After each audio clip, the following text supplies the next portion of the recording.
everyone, thanks so much for being here. My name is Kat and I make houseplant videos here on Good and Planty. If you just so happen to absolutely love this video, please consider liking it, commenting, subscribing, or following me on Instagram. All of these things help me grow my channel like a plant. All right, everyone, with some ups and downs along the way, we have officially survived 2021 and 2022 is around the corner. I don't know if I'm ready yet for a whole other new year, but we're here, and you all know that I love the new year because I'm a little bit sappy and I love the idea of a fresh beginning, even though time isn't real, whatever. Today, I wanted to sit down and talk about houseplant resolutions. I'm kind of framing this as tips that maybe aren't super traditional and potentially controversial because I need my clickbait. Now, these come from my personal reflections on my houseplant collection over the past few years, and these are my resolutions.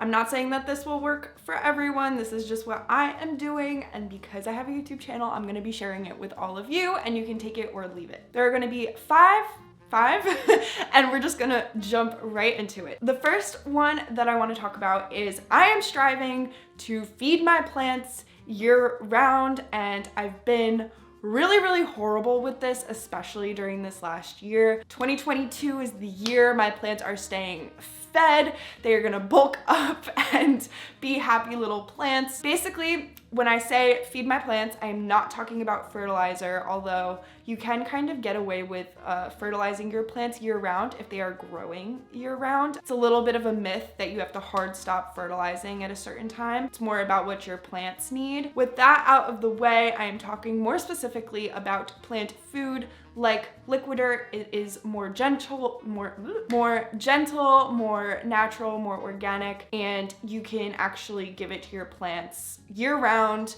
regardless if they are growing or not. The probability of you burning your plant's roots are very low, just because it is a very natural, soft food. I am using Liquidirt for this. I'm not sure what other plant foods are out on the market. It is the one that I see talked about the most, and it is the one that I have. So I do like Liquidirt. My problem specifically, and I touched on this in a previous video, is that as a lot of you know, I switched to cocoa peat for my main soil medium as opposed to sphagnum peat moss. I made that switch because cocoa peat is more sustainable, which is a whole other topic in itself. But I made the switch to cocoa peat, and the problem with cocoa peat is that it is completely void of all nutrients. And I do mix worm castings into the mix, but regardless, it is still really hard to keep up with that nutrient uptake that the plants need, especially in the summertime. I'll be completely honest with all of you. Since I moved into this house, and honestly even prior, so starting last summer, I was not fertilizing my plants at all. I wasn't even doing Liquidirt. They were just getting water, and they were in very nutrient deficient soil, minus the worm castings, which do a little bit of work, they do. But long term, it just wasn't enough. Basically, they just started declining after the move, and then with their nutrient deficiencies, I had a ton of yellowing leaves. Ever since I started incorporating Liquidirt, why can't I talk today? Oh my God. Ever since I started incorporating Liquidirt more regularly into my watering routine, I have noticed new growth, a bounce back, and it's been making me really happy. Fertilizer, like traditional fertilizers, you cannot use to patch up your plants. It will actually do more harm than good. But with something like Liquidirt that is super gentle and more of just like a nutrient boost for your plants, you can absolutely use in times of crisis. I get lazy and I needed that little wake up call. Tip number 2 is that I am going to only be buying plants now that I have an actual space in mind for. I know that the environment fits. And there's a little bit of a caveat here, a little bit of a disclaimer, is I think that one of the parts of houseplant collecting that I really love is the curiosity, the learning, the trying new things, the experimentation. I love it. It gives me so much joy. Part of that is buying new types of varieties of houseplants so that you can see what works for you and kind of challenge yourself a little bit. And I think that's exciting, and I am absolutely not going to stop doing that. I'm taking a little bit of a step back from that right now, but I'm not gonna stop doing that, and I don't encourage anybody to stop doing that either. As a whole, I'm trying to be a little bit more careful about the plants that I'm buying and making sure that if I am making a new plant purchase and bringing that into my collection, that I do have a space in mind for it, that I know how to take care of it ahead of time, and what is the probability that I think this plant is going to do well, because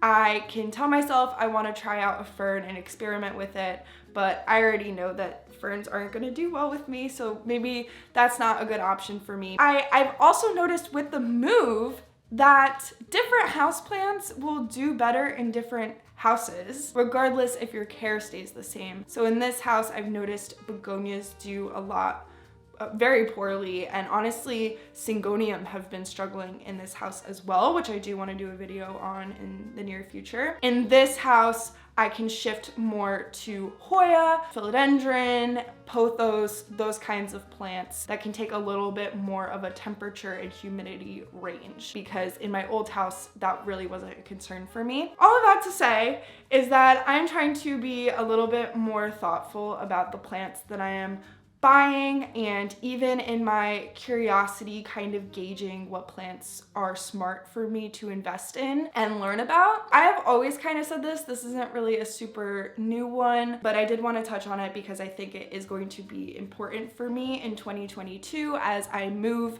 yet again and try out a few new things. Controversial tip number 3, which isn't controversial at all, and that is to just take it easy on yourself during times of neglect. They happen. Like, life happens. Nobody's life is perfect. There are going to be ups and downs. There's going to be periods where plants are honestly not the priority, and it sucks because we invest so much time and energy and love and labor into our houseplants. I get it and I hear you, and it is not a hobby that you can just put on the back burner and revisit and jump right back into. There is absolutely a price to pay whenever you take a pause with your houseplant collection, but regardless, that is just one of the flaws, or maybe not even a flaw, but something to consider when you are getting into plants. You're gonna have to take an L here and there, like you just will. Life is not gonna be perfect, and you're gonna have to put yourself first. You're gonna have to put your family and friends first, your work first. There are things that come before houseplants, and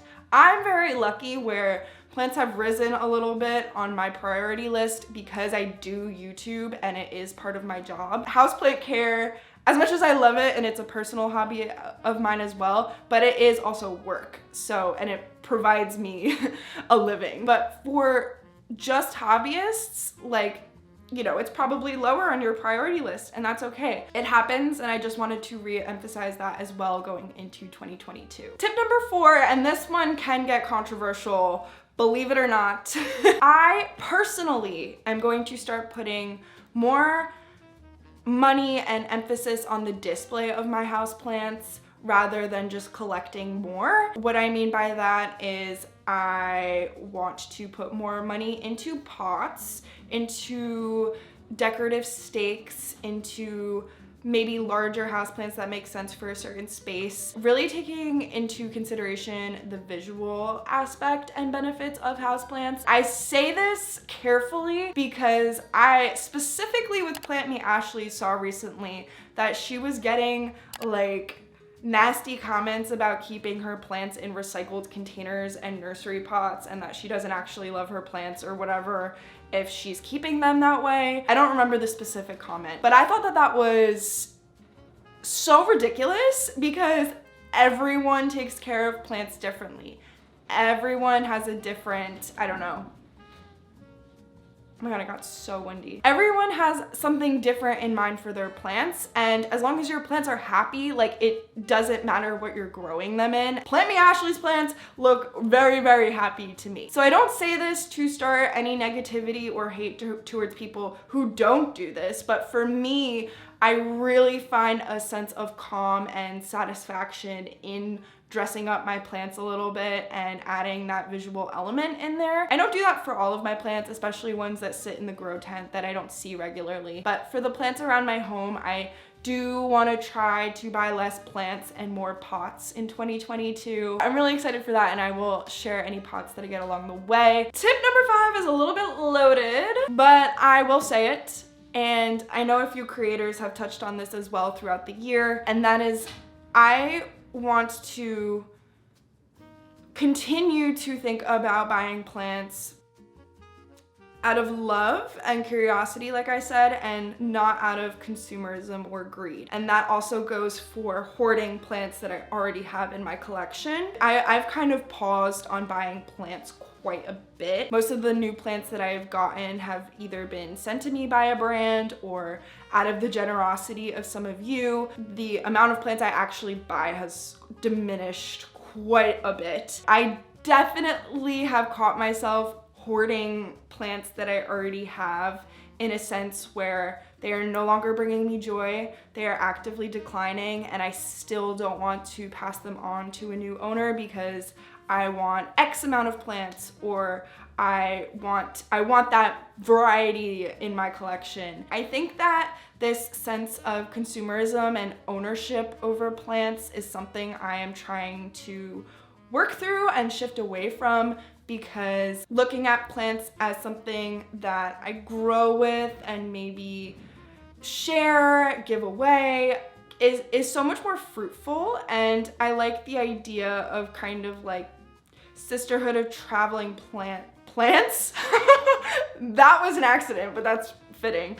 Sisterhood of traveling pants, but with plants, where I kind of have a plant, it brings me joy, it teaches me something, I take care of it, and then if that fit isn't there anymore, if it's not a mutually beneficial relationship, then I can pass that plant on along to someone else who can give it a better life, which may seem silly to non-plant people to have such a deep, like, intimate connection with a plant and to analyze your relationship with a plant so deeply, but I spend a lot of time with plants, talking about plants, reflecting on plants. So that is something that came to mind. I don't think you need to do that, but I encourage you to look at plants a little bit more as an evolving relationship. I've said that before in a different video, and less about ownership and consumerism in a way. Hopefully that makes sense. That was a little bit word vomity. I think that you guys will get what I'm saying. All right.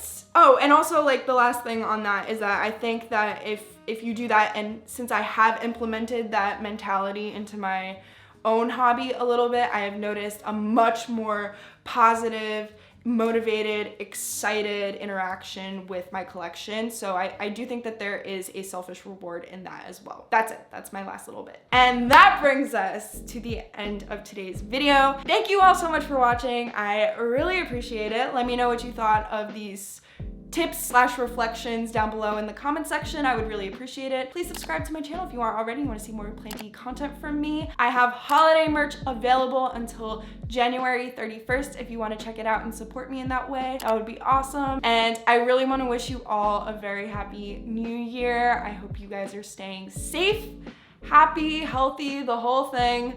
And I will see you in 2022. Bye! Huge thank you to all of my members. Thank you to O'Neill, Val, Katrina, Audrey, Louie, Heather, _B, Jacqueline, Linda, Brooke, Daniel, Vanessa, Michelle, and Tori. You guys are the best, and I'll see you in my next video.